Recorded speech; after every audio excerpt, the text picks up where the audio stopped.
Reborn to Love My Devil Husband episode 140। जब 140 लाल मिर्च मोटा आलू। आयशा की बात सुनकर एकांश तुरंत ही साइड में हो जाता है। वही जयंत के चेहरे पर एक बड़ी सी मुस्कान आ जाती है और वह आप देखा है नाताव देखता है और जल्दी से आयशा को कस के गले लगा लेता है। आयशा को इसकी बिल्कुल भी उम्मीद नहीं थी कि जयंत ऐसा करने वाला है। इनफैक्ट मुझे तो पता भी नहीं था कि जयंत है कौन, इसलिए उसके चेहरे पर इस वक्त मिक्सड इमोशंस दिखाई दे रहे थे। लेकिन यहाँ पर कोई और भी मौजूद था जो कि इस वक्त एंट्री गेट पर खड़ा हुआ था और यह नज़ारा देखकर उसका खून खोल उठता है। उसकी आंखों में गुस्सा साफ दिखाई दे रहा था, इतना कि अगर उसका बस चले तो वह गुस्से से अपनी आंखों से ही उस इंसान को जान से मार दे। जी हाँ, सामने खड़ा हुआ वह इंसान कोई और नहीं बल्कि अर्जुन कपूर था। जैसे ही सब लोग ये देखते हैं कि दरवाजे पर कौन खड़ा है, हर किसी की नज़रें बस वहां पर उस लीजेंडरी इंसान को देखने के लिए उस पर ही टिक जाती है। वहां पर कोई था तो वह सिर्फ और सिर्फ आयशा, और साथ में वह लड़का था जिसने आयशा को गले लगा कर रखा हुआ था। लेकिन उसे लड़के को ये बिल्कुल भी नहीं पता था कि आज शायद उसकी मौत उससे टकराने वाली है। अर्जुन अपने गुस्से को शांत करता है जब वह देखता है कि सामने से मिस्टर एंड मिसेज रस्तोगी चलते हुए आ रहे हैं।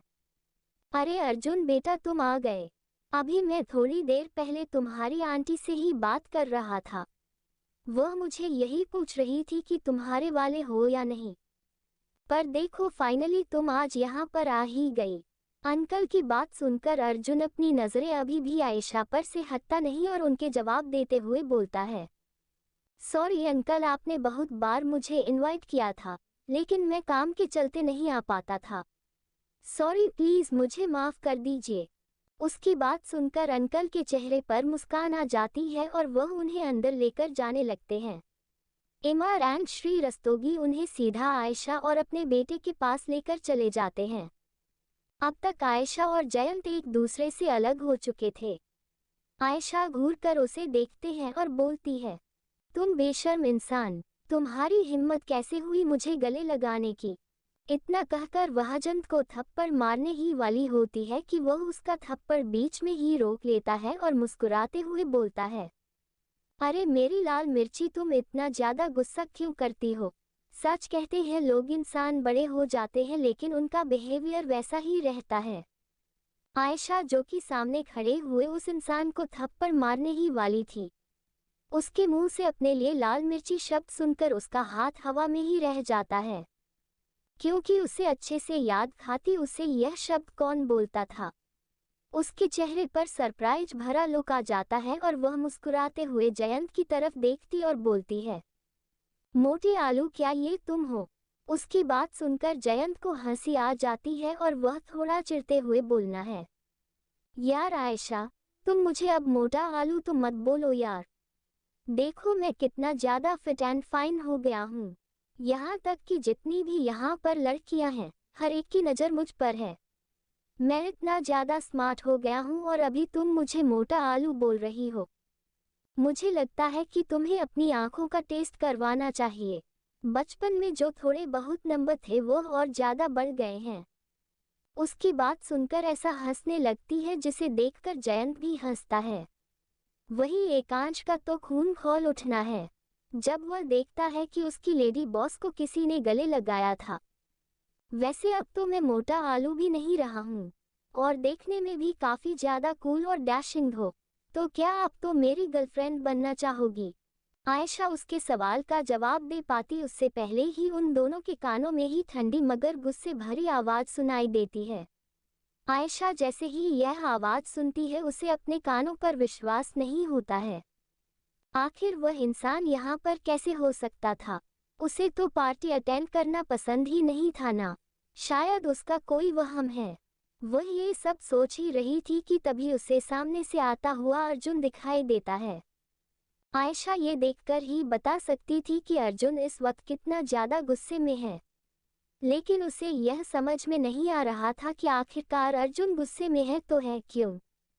मुझे सब सोच ही रही थी कि तभी उसके दिमाग में थोड़ी देर पहले हुई घटना याद आती है, जिसे सोचकर उसका दिल जोरों से धड़कने लगता है।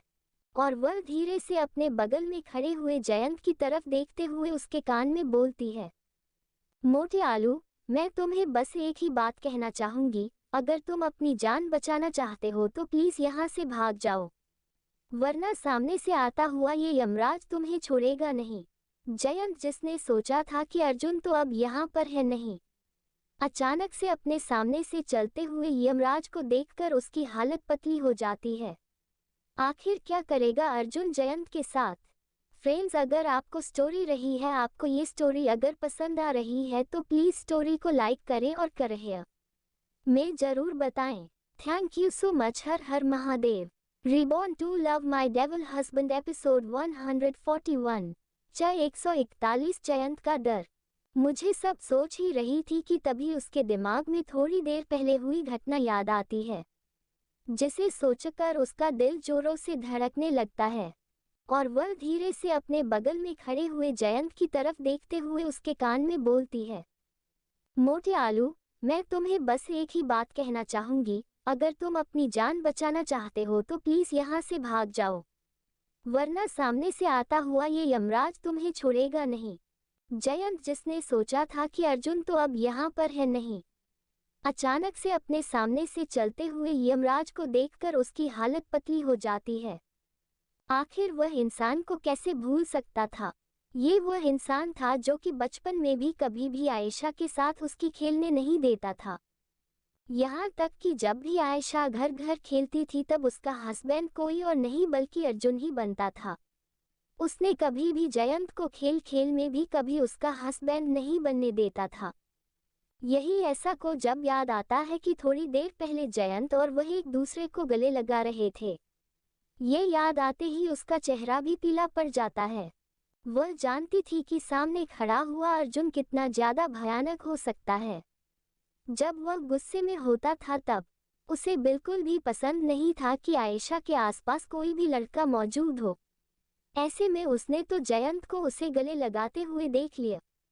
आयशा अपने दिमाग को घोड़े की तरह दौड़ा रही थी, जिससे कि उसके दिमाग में कोई ऐसी खुराफाती आ जाए जिसकी वजह से वह अपने दोस्त की जान बचा पाए। अर्जुन धीरे कदमों से चलते हुए उन दोनों के पास आ जाता है। उसके आसपास का जो ऑरा था वह बहुत ही ज्यादा ठंड और जानलेवा महसूस हो रहा था। अर्जुन घर कर वहां पर मौजूद एकांश को देखता है। एकांश जब ये देखा है कि अर्जुन की नजरें सिर्फ उसे पर ही है तो वह और भी ज्यादा घबरा जाता है और जल्दी से तोते की तरह बोलने लगता है, सर, मैं तो इस लड़की को रोकने की कोशिश की थी, लेकिन यह मैडम थी और उन्होंने कहा था कि वह उन्हें जानती है, वरना कसम से बता रहा हूँ मैं कभी भी किसी भी लड़की को मैडम के आसपास भी नहीं आने देता। एकांश की ऐसी हालत देखकर उसकी बगल में खड़ी हुई धारा को बहुत मजा आ रहा था। आखिरकार आयशा और एकांश दोनों नहीं मिलकर तो उसके साथ प्रेम किया था, जिसकी सजा वह आज तक का रही थी। जब भी ऑफिस में आयशा को समय मिलता था वह उसे अपने पैर दबाया करती थी। आग दिल डालने का काम करते हुए धारा जल्दी से आगे आ जाती है और अर्जुन की तरफ देखती है और बहुत ही मासूमियत से बोलती है, लेकिन मुझे लगता है कि आयशा पहले से ही इस लड़की को जानती है, क्योंकि अगर ऐसा नहीं होता तो आयशा कभी भी उसे गले नहीं लगाती। उसकी बात सुनकर आयशा को इस वक्त उस पर इतना गुस्सा आ रहा था कि वह जाए और उसका सर फोड़ दे। क्या ये लड़की सच में उसकी दोस्त भी है? ये दोनों जो कि उसकी रक्षा करने के लिए हमेशा उसके साथ खड़े रहते थे, आज उसके दुश्मनों का काम क्यों कर रही है? आयशा जल्दी से अर्जुन के पास जाती है और उसके हाथ को गले लगा लेती है और अपना सर उसके कंधे पर रखते हुए बहुत ही प्यार से बोलती है, अर्जुन, ऐसा नहीं है जैसा तुम सोच रहे हो। वह जयंत मुझे बहुत दिनों बाद देखा था ना, इसलिए वह बहुत ज्यादा एक्साइटेड हो गया था। आखिर सच में हम लोग बहुत दिनों बाद मिले थे, इसलिए तुम भी तो जैन से बहुत दिनों बाद मिल रहे हो। इतना कहने के बाद वह जयंत की तरफ एक नज़र देखती है, जिसे देखकर जयंत तुरंत ही समझ जाता है कि वह क्या कहने की कोशिश कर रही है और वह तुरंत ही अपने दोनों हाथों को आगे बढ़ता है और अपने चेहरे पर बड़ी सी मुस्कान लिए अर्जुन की तरफ बढ़ जाता है। अर्जुन, मेरे भाई, कैसे हो तुम? आखिर बहुत दिनों बाद हमारी मुलाकात हो रही है। लेकिन जयंत अर्जुन को गले लगा पता उससे पहले ही उसकी नजरें अर्जुन की ठंडी और खतरनाक नजरों से मिलती है, जिसे देखकर वह एकदम से सतर्क हो जाता है और अपने कदम पीछे ले लेता है। अर्जुन उसकी तरफ देखते हुए गुस्से में अपने दांत चबाते हुए बोलता है, लगता है बचपन की यादों को तुम भूल चुके हो, इसलिए तुमने ये सब करने की हिम्मत की है, क्योंकि अगर तुम्हें सब कुछ याद होता तो तुम ये सब नहीं करते। कोई बात नहीं है, मैं हूं ना, तुम्हें दोबारा से वह सब याद दिला दूंगा। अर्जुन का इतना कहना ही था कि जयंत, जो कि अब तक शांत खड़ा था, उसका चेहरा डर की वजह से पीला पड़ जाता है। उसे वह सब कुछ याद आने लगता है जो कि बचपन में अर्जुन ने उसके साथ किया था। आखिर ऐसा भी क्या किया था अर्जुन ने जयंत के साथ, जिसकी वजह से जयंत इतना ज़्यादा डर जाता है। फ्रेंड्स, अगर आपको स्टोरी रही है, आपको ये स्टोरी अगर पसंद आ रही है तो प्लीज़ स्टोरी को लाइक करें और करें में ज़रूर बताएं। Thank you so much. हर हर Mahadev. Reborn to love my devil husband episode 142। 142 मौत को दावत। इतना कहने के बाद वह जयंत की तरफ एक नज़र देखती है, जिसे देखकर जयंत तुरंत ही समझ जाता है कि वह क्या कहने की कोशिश कर रही है, और वह तुरंत ही अपने दोनों हाथों को आगे बढ़ता है और अपने चेहरे पर बड़ी सी मुस्कान लिए अर्जुन की तरफ बढ़ जाता है। अर्जुन, मेरे भाई, कैसे हो तुम? आखिर बहुत दिनों बाद हमारी मुलाकात हो रही है। लेकिन जयंत अर्जुन को गले लगा पता उससे पहले ही उसकी नज़रें अर्जुन की ठंडी और खतरनाक नज़रों से मिलती है, जिसे देखकर वह एकदम से सतर्क हो जाता है और अपने कदम पीछे ले लेता है। अर्जुन उसकी तरफ देखते हुए गुस्से में अपने दांत चबाते हुए बोलता है, लगता है बचपन की यादों को तुम भूल चुके हो, इसलिए तुमने ये सब करने की हिम्मत की है, क्योंकि अगर तुम्हें सब कुछ याद होता तो तुम ये सब नहीं करते। कोई बात नहीं है, मैं हूं ना, तुम्हें दोबारा से वह सब याद दिला दूंगा। अर्जुन का इतना कहना ही था कि जयंत, जो कि अब तक शांत खड़ा था, उसका चेहरा डर की वजह से पीला पड़ जाता है। उसे वह सब कुछ याद आने लगता है जो कि बचपन में अर्जुन ने उसके साथ किया था। फ्लैशबैक।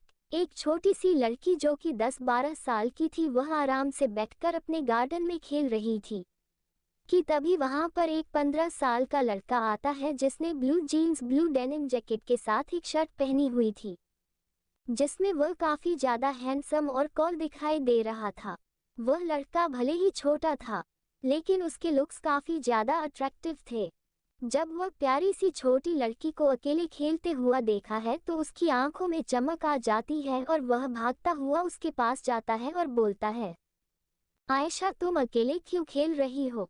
आज वह तुम्हारा दोस्त तुम्हारे साथ खेल नहीं रहा है क्या? आयशा, जो कि आराम से अपनी गुड्डी गुड़ियों की शादी करवा रही थी, अचानक से एजेंट की आवाज सुनकर पीछे मुड़ती है तो वहां पर उसे वह दिखाई देता है, जिसे देखकर उसका मुंह बन जाता है और वह बोलती है, ऐसी कोई बात नहीं है, उसने मुझसे कहा था कि वह आज यहाँ पर आने वाला है, वह बस आता ही होगा, क्या तुम तब तक मेरे साथ खेलना चाहोगे? आयशा की बात सुनकर जयंत की आंखों में चमक आ जाती है, क्योंकि वह जानता था कि अगर वह जल्लाद आ गया तो आयशा के साथ उसे खेलने नहीं देगा, और वह किसी भी हालत में इस मौके को अपने हाथ से जाने नहीं देना चाहता था। और वह दोनों आराम से खेल रहे थे कि तभी उन्हें किसी के आने की आहट सुनाई देती है। उसे लड़के ने पूरे फुल ब्लैक सूट पहना हुआ था। उसकी उम्र भले ही 12 साल की थी, लेकिन फिर भी वह काफी ज्यादा हैंडसम और अट्रैक्टिव दिखाई दे रहा था। कोई भी देखकर उसे यह नहीं भूल सकता था कि जितना छोटा बच्चा इतना स्ट्रांग ऑरा रखना होगा। वह इस वक्त अकेला नहीं आया था, बल्कि अपने साथ 2 बॉडीगार्ड को लेकर आया था, जो भी उसके पीछे ही चल रहे थे। अर्जुन जब आयशा को किसी और लड़के के साथ खेलता हुआ देखा है तो उसकी आंखें एकदम से गुस्से से लाल हो जाती है, लेकिन वह जानता था कि अभी उसने कुछ भी किया तो आयशा रोने लगेगी।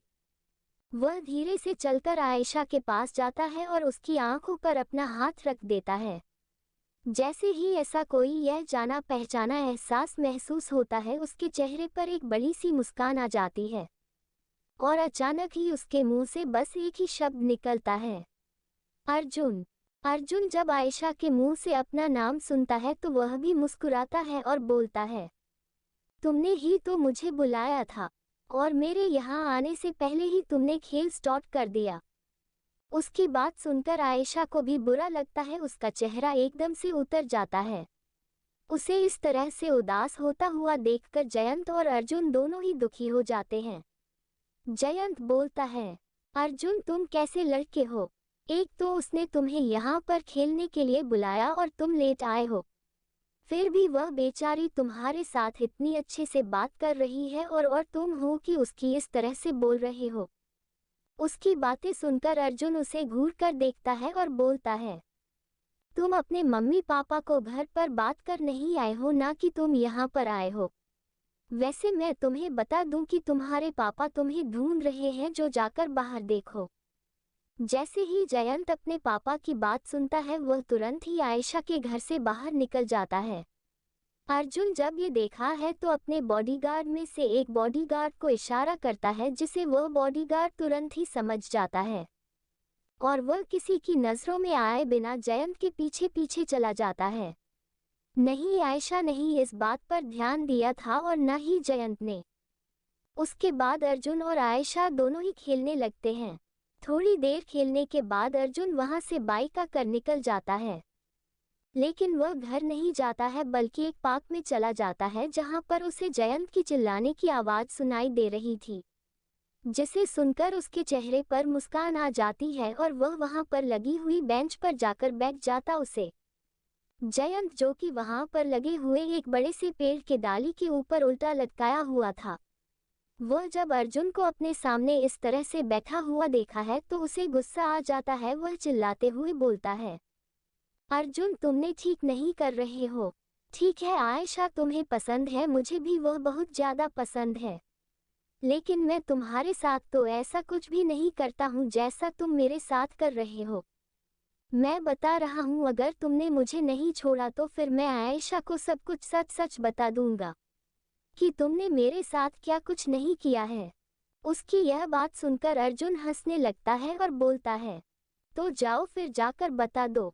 लेकिन क्या तुम्हें लगता है कि आयशा तुम्हारी बातों पर विश्वास करेगी? और अगर तुम्हें सच में ऐसा लगता है तो ठीक है, कोई बात नहीं, लो मैं तुम्हें अभी आदत कर देता हूँ। इतना बोलकर अर्जुन अपनी जगह से खड़ा होता है और अपने बॉडीगार्ड की तरफ चला जाता है, जिसने ब्लैक कलर का 3-पीस सूट पहना हुआ था, और अपना हाथ उसके आगे बढ़ा देता है। वह बॉडीगार्ड जब ये देखता है तो वह तुरंत ही अपनी पॉकेट में से एक खंजर निकालकर अर्जुन के हाथ में रख देता है। वही जयंत, जो कि उल्टा लटका हुआ था, वह जब अर्जुन के हाथ में खंजर देखता है तो वह बहुत ज़्यादा डर जाता है। और आखिर वह डरता भी क्यों नहीं, वह बेचारा एक छोटा सा बच्चा ही तो था। उसे सच में चोट से बहुत ज़्यादा डर लगता था। आज से पहले कई बार उसने अर्जुन को मारने की कोशिश की थी, लेकिन अर्जुन और उसकी जब भी लड़ाई होती थी वह अर्जुन को एक मुक्का भी नहीं मार पाता था और अर्जुन उसे बुरी तरह से पीटकर जमीन पर गिरा देता था। इसलिए उसने इस बारे में तो अपने दिल से निकल ही दिया था कि वह कभी भी अर्जुन को लड़ाई में हरा पाएगा। देखो अर्जुन, तू मेरे साथ ऐसा कुछ नहीं कर सकते हो। अगर अंकल आंटी को इस बारे में पता चल गया तो वह तुम्हें छोड़ेंगे नहीं। मैं बता रहा हूँ, अगर तुमने मुझे कुछ भी किया ना तो मैं उन्हें और आयशा को बता दूंगा। अर्जुन तो ऐसा लग रहा था जैसे कि उसे जयंत की आवाज़ सुनाई ही नहीं दे रही है, और वह आराम से चलता हुआ उसके पास चला जाता है और उस खंजर को ऊपर की तरफ उठा लेता है। जैसे ही जयंत ये देखता है उसकी जान उसके हलक में आ जाती है और वह जल्दी से अपनी आंखें बंद कर लेता है। अर्जुन अपना हाथ ऊपर करके एक ही झटके के साथ उस रस्सी को काट देता है जिससे जयंत को बांधा हुआ था। एक धड़ाम की आवाज के साथ जयंत जमीन पर गिर जाता है और उसके मुंह से कहानी की आवाज निकलने लगती है, मार डाला रे अर्जुन, तू सच में बहुत ज्यादा बुरे हो। मैं सच में आयशा को ही इस बारे में बता दूंगा। मैं अपनी मम्मी पापा को भी इस बारे में भी बता दूंगा, तुम्हारी मम्मी पापा को भी बता दूंगा। देखना फिर वह तुम्हारे साथ क्या करते हैं। अर्जुन आराम से चलते हुए अपनी गाड़ी की तरफ चला जाता है, जिसे देखकर उसका बॉडीगार्ड भी उसका पीछा करने लगता है। वही जयंत चिल्लाता हुआ रह जाता है। Flashback over. जैसे ही जयंत को अपने बचपन की यह कहानी याद आती है, उसका चेहरा एकदम से डर के मारे पीला हो जाता है, क्योंकि वह जानता था कि वह उसका बचपन था और फिर भी अर्जुन ने उसे इस हद तक उसे डरा दिया था। और अब तो वह काफी ज्यादा बड़ा हो गया है और पावरफुल भी। और वह ये भी जानता था कि बचपन में उसके मम्मी पापा उसे पर विश्वास नहीं करते थे, तो अब क्या ही करेंगे। वह आयशा को देखा है जिसकी आंखों में अर्जुन के लिए सिर्फ प्यार ही प्यार नजर आ रहा था, जिसे देखकर उसे अपने सामने अपनी मौत खड़ी हुई दिखाई दे रही थी। जयंत जल्दी से अपनी खिसियानी हंसी हंसते हुए बोलता है, अर्जुन, जैसा तुम सोच रहे हो वैसा कुछ नहीं है। मैं तो सच में आयशा को अब अपनी छोटी बहन मानता हूँ। वह मैंने बहुत दिनों बाद इसे यहाँ पर देखा था ना, इसलिए मैं बहुत ज्यादा एक्साइटेड हो गया था। और तुम तो जानते ही हो कि यह कितनी ज्यादा खूबसूरत लग रही है।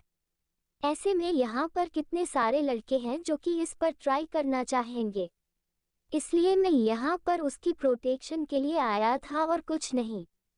अर्जुन अपने सामने खड़े हुए उसे लड़के को घूर कर देखता है और उसे वहां से जाने का इशारा करता है। अर्जुन का इशारा देखकर जयंत को ऐसा लग रहा था जैसे कि उसे जीवन दान मिल गया हो। वह तुरंत ही वहां से अपनी पतली गली पकड़कर निकालने में ही भला ही समझता है और वह जल्दी से वहां से निकल जाता है। जयंत को इस तरह से वहां से भागता हुआ देखकर न सिर्फ आयशा बल्कि की धारा भी हैरान रह जाती है। जयंत के मम्मी पापा जब इस नज़ारे को देखते हैं तो उन्हें भी याद आता है कि हाँ, अर्जुन आयशा को कितना ज़्यादा पसंद करता था बचपन में। लेकिन उन्हें जहाँ तक याद था, जब से उसकी मम्मी पापा की डेथ हुई थी तब से वह आयशा को बिल्कुल भी पसंद नहीं करता था, यहाँ तक कि वह उसकी बात भी सुनना पसंद नहीं करता था। उन्होंने नहीं सोचा था कि आज अर्जुन यहाँ पर मौजूद होगा। जब अर्जुन को जयंत के पास जाता हुआ देखते हैं तो उन्होंने इस बात पर ध्यान नहीं दिया था कि आयशा भी वहीं पर मौजूद है। लेकिन अब जब वह दोनों को इस तरह से एक दूसरे के सामने खड़ा हुआ देखते हैं तो वह दोनों घबरा जाते हैं और जल्दी से उनके पास पहुंचते हैं। अर्जुन, बेटा तुम बुरा मत मानना। लेकिन अर्जुन उन दोनों को देखा है और फिर बहुत ही धीमी और शांत आवाज में बोलता है, meet my wife Ayesha Arjun Kapoor. जैसे ही जयंत के मम्मी पापा अर्जुन के मुंह से ये सुनते हैं कि सामने खड़ी हुई वह लड़की कोई और नहीं बल्कि अर्जुन की वाइफ है, तुमको अपने कानों पर विश्वास नहीं होता है। हालांकि वह जानते थे कि अर्जुन बचपन से ही आयशा को बहुत ज्यादा पसंद करता था और जब भी कोई भी उससे कुछ भी पूछता था तो वह हमेशा यही कहता था कि बड़ा होकर वह आयशा से शादी करेगा, क्योंकि उसके मम्मी पापा ये चाहते हैं। बचपन से ही उसने आयशा को अपनी वाइफ की तरह ट्रीट करना स्टार्ट कर दिया था और उसे प्रोटेक्ट करना स्टार्ट कर दिया था, जब उसे ये भी नहीं पता था कि वाइफ आखिर होती क्या है। मैसेज रस्तोगी सबसे पहले अपने होश में आती है और वह आयशा और अर्जुन की तरफ देखकर अविश्वास से बोलते हैं, क्या कहा तुमने? तुमने अभी यह कहा कि आयशा तुम्हारी वाइफ है। तुम्हारी शादी कब हुई? इस बारे में किसी को पता क्यों नहीं है? अगर तुम्हारी शादी हुई होती तो मीडिया में इस बारे में बहुत ज़्यादा पब्लिकेशंस आए होते।